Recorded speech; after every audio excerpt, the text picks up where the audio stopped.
और पोलैंड ने यूक्रेन को 11,000 बोल्ट का झटका दे दिया है। कैसे? अब इस पर ध्यान दीजिए। दरअसल पोलैंड यूक्रेन का सबसे करीबी पड़ोसी है। युद्ध की शुरुआत से ही वो यूक्रेन की हर तरीके से मदद भी करता आया है, लेकिन अब उसी पोलैंड ने यूक्रेन से मुंह मोड़ लिया। यूक्रेन को हथियार सप्लाई ना करने का फैसला लिया।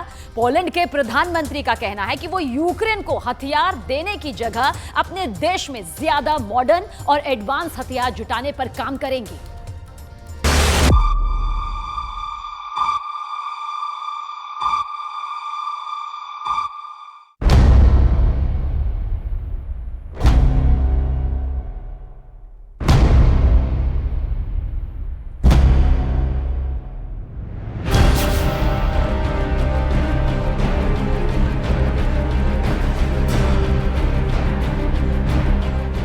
पोलैंड ने अपने रास्ते बंद कर दिए हैं। पोलैंड ने यूक्रेन को हथियार नहीं देने का ऐलान किया है। अब पोलैंड से एक भी हथियार यूक्रेन को नहीं मिलेगा। पोलैंड के रास्ते यूक्रेन का सप्लाई चेन पूरी तरह से कट गया है। पोलैंड का अपना दरवाजा बंद करना यूक्रेन के लिए बहुत बड़ा झटका है। यूक्रेन युद्ध की शुरुआत से ही पोलैंड यूक्रेन की मदद कर रहा था।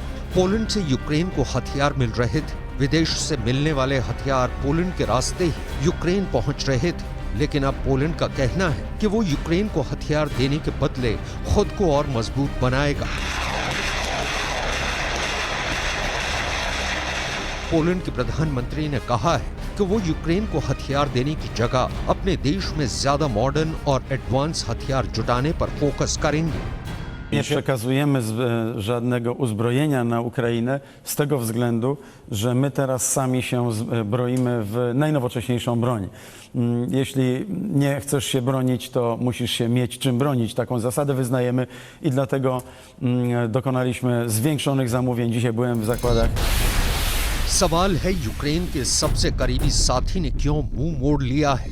यूक्रेन को सबसे पहले फाइटर जेट देने का ऐलान करने वाला पोलैंड अब यूक्रेन को हथियार देने से क्यों मना कर रहा है। दोस्त के दुश्मन बनने की पूरी कहानी बताएंगे, लेकिन उससे पहले पोलैंड क्यों अपने लिए एक से बढ़कर एक खतरनाक हथियार जुटाने में लगा है, इसे जान लेना जरूरी है।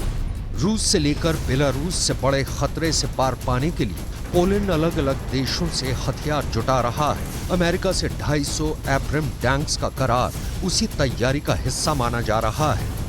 पोलैंड ने अमेरिका से मिलने वाले एब्रम टैंक्स को रूस से लगी सीमा पर लगाने का फैसला किया है।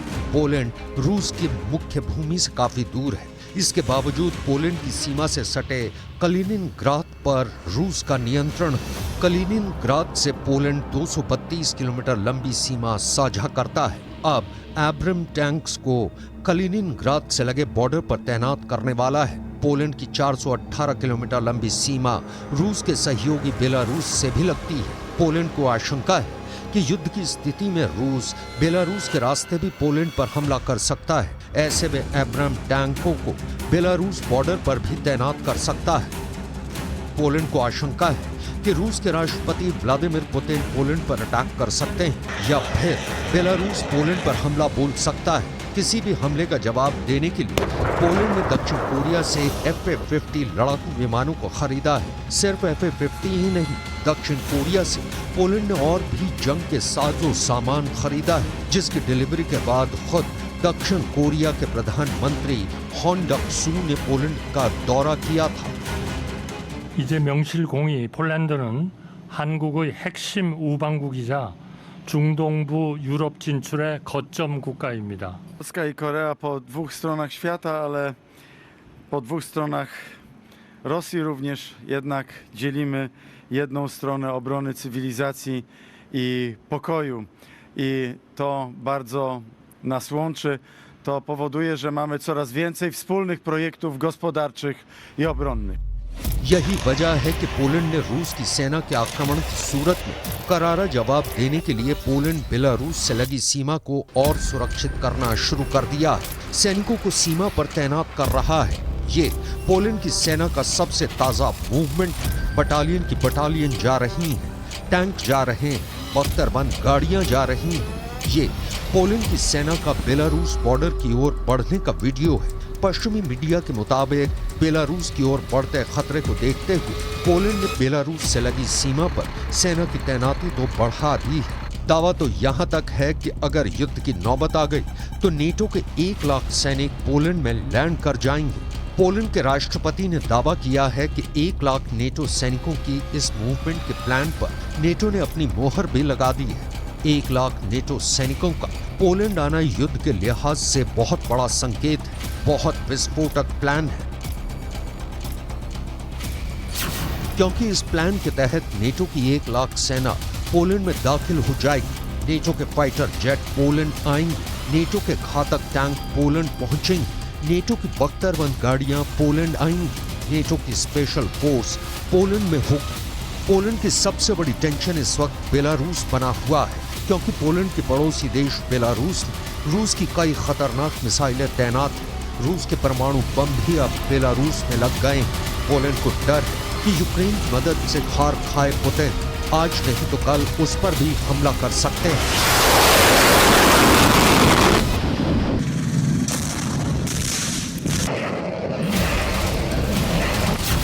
पोलैंड में अभी करीब 10,000 नेटो सैनिक तैनात हैं, जिनमें से अधिकांश अमेरिका की फोर्स है।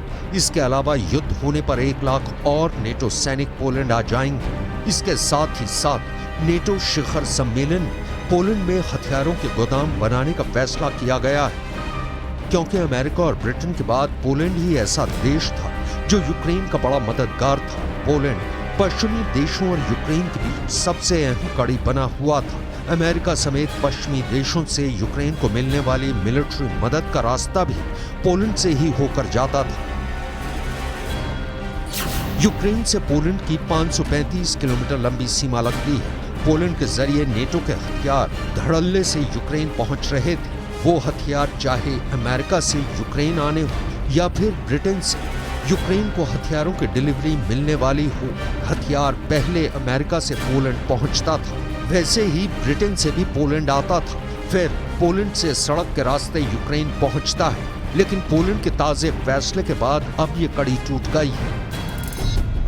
बेलारूस में रूस के लगे परमाणु बमों से घबराए पोलैंड ने अमेरिका से न्यूक्लियर बम की मांग की है। पोलैंड का कहना है कि उसे अपनी रक्षा के लिए किसी भी कीमत पर अमेरिका से परमाणु हथियार चाहिए, और उसकी घबराहट का अंदाजा इसी बात से लगाया जा सकता है कि पोलैंड के प्रधानमंत्री माटोस मोराविएकी ने साफ-साफ शब्दों में पोलैंड में परमाणु हथियारों के लगाने की बात कही है। W związku z tym, że Rosja ma zamiar rozmieścić taktyczną broń jądrową na Białorusi, my tym bardziej zwracamy się do całego NATO o wzięcie udziału w programie Nuclear Sharing. Oczywiście przede wszystkim jest to decyzja Amerykanów, ale my nie chcemy siedzieć z założonymi rękoma, kiedy Putin eskaluje różnego rodzaju groźby. Ostateczna decyzja będzie zależała oczywiście od naszych partnerów amerykańskich, partnerów natowskich. My deklarujemy naszą wolę szybkiego działania w tym zakresie. Poland के प्रधानमंत्री Matos मोराविएकी का कहना है कि Poland NATO के परमाणु हथियार साझाकरण कार्यक्रम में शामिल होना चाहता है। पोलैंड के राष्ट्रपति अंद्रेज डूडा ने पहले ही बयान दे दिया है कि उनके देश को अपनी जमीन पर अमेरिका के परमाणु बम को तैनात करने में कोई दिक्कत नहीं है। वो अमेरिका के परमाणु हथियारों की मेजबानी करने के लिए बातचीत कर रहे हैं। पोलैंड के राष्ट्रपति एंड्रेज डूडा बयान दे चुके हैं कि हमने अमेरिका के नेताओं के साथ इस बारे में बात की है कि क्या अमेरिका इस तरह की संभावना पर विचार कर रहा है। मुद्दा खुला है। अब पोलैंड के खुद के डर से बाहर निकलकर यूक्रेन चलते हैं, जिसकी परेशानी पोलैंड के फैसले के बाद और बढ़ गई है। पोलैंड ने ही सबसे पहले यूक्रेन को फाइटर जेट देने की घोषणा की थी। यही वो देश है जिसने जर्मनी से यूक्रेन को लेपर्ड 2 बैटल टैंक देने की अपील की थी। इसके अलावा जंग के बाद से पोलैंड अब तक यूक्रेन के करीब 15 लाख लोगों को पनाह दे चुका है। यूक्रेन जाने वाले अलग अलग वर्ल्ड लीडर्स भी अक्सर पोलैंड होकर ही अपनी यात्रा करते रहे हैं, लेकिन अब पोलैंड और यूक्रेन के बीच खाई खुद गई है। दोनों के बीच दूरियां बढ़ गई हैं। यूक्रेन के प्रेसिडेंट जेलेंस्की ने पहले इशारों में पोलैंड पर कमेंट किया। यूएन में जेलेंस्की ने बिना नाम लिए पोलैंड पर तंज कसा था। उन्होंने कहा कि कुछ देश दुनिया के सामने यूक्रेन का साथ देने का दिखावा करते हैं,